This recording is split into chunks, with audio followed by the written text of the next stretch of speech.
It's amazing, and you're right. It's the seminal character of his work, which again I think Alejandro was really pointing to as well. That it, through that beauty, through that power, through that poetry, he has an enduring quality. His music has an enduring quality. That songs which are more. He does have a couple, for example, Preguntas por Puerto Montt.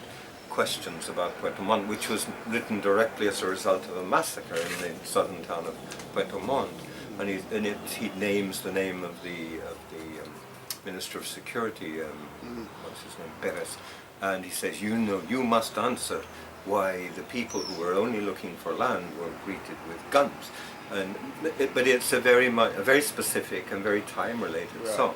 It's still quite beautiful, it's very powerful. I don't actually sing it, so don't ask. Yeah. but it's much more like a protest song in the traditional sense. Yeah, the traditional protest. But on the other hand, there's, and this is one of these songs in a lighter vein.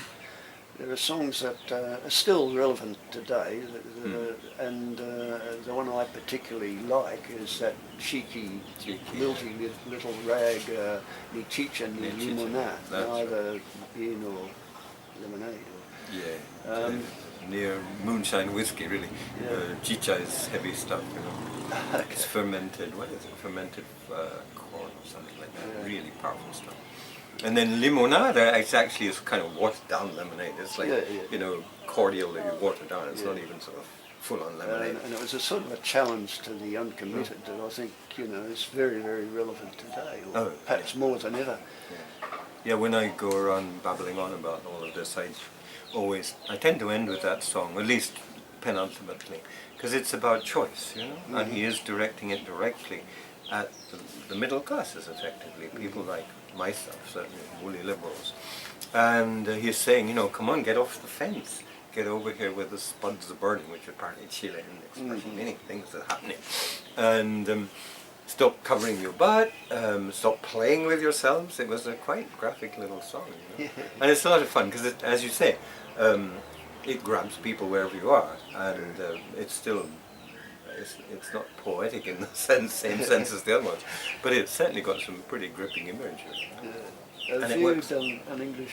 Yes, I did. Hey, honestly, I have to see my agent with you. I will. At least they're all in C at this time in the morning. That's a handy feat. So I translated as, what is it? You're not real. Come on now, get yourself over here. Oh well, you'll hear it, but it's not a really very good translation that way. If anyone has got a better version of Ni Chicha ni Limonada, I'd be glad to hear it.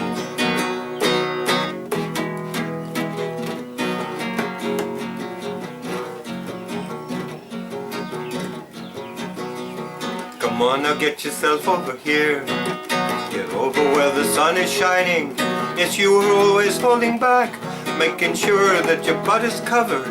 Come on now, come and join us over here where the spuds are burning. Come on now, come and join us over here where the spuds are burning. Oh, you're not real. Get off the damn fence. Yes, you will love to sit round and fondle your precious Peter Spence. Catholicism again. Oh, you're not real. Get off the damn fence. Yes, you will love to sit round and fondle your precious Peter Spence.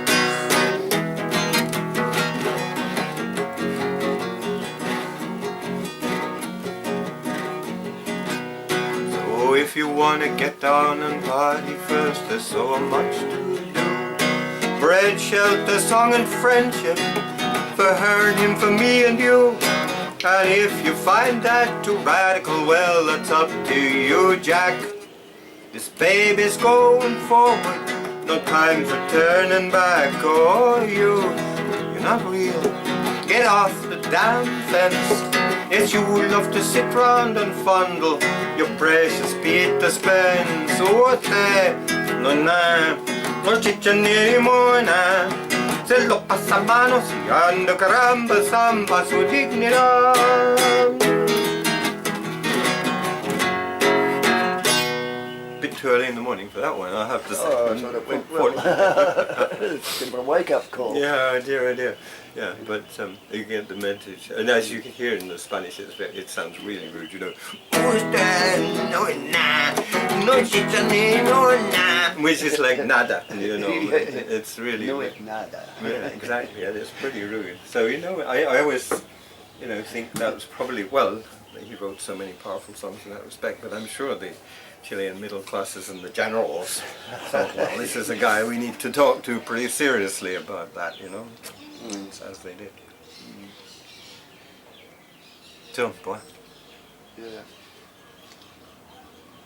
it's amazing. I've been involved in this now, well, since the Chileans came to. I was involved in it before. I was doing, you know, blowing in the wind and blowing in the wind and songs like that, and. You know, I remember, I went to, as you can tell, I don't really have a Dylan kind of a voice, and I went to sing to a bunch of Oxfam young mums one day, and I, you know, gave it everything, blowing in the wind and whatever the songs of the day I was singing were, and at the end of it, the chief mum came up and she said, "Oh, Paul, that was wonderful." And I thought, "Oh, did it? I got through to her. I did it." And she said, "No, your voice was so gentle. All the babies fell asleep." So I mean, I've been involved for a long time, but not sort of songs like that. "Blowing in the Wind" is still an amazing song, of course. I mean, those questions, you know, how many times can a man turn his head pretending he just doesn't see? I mean, if ever there was a question. But anyway, so I was involved in that and some Scottish songs and so on. But then along came the Chileans, and I've been involved now for 40 odd years. And every time I sing them, I'm still moved. So it's the first time, you know, like Nicaragua.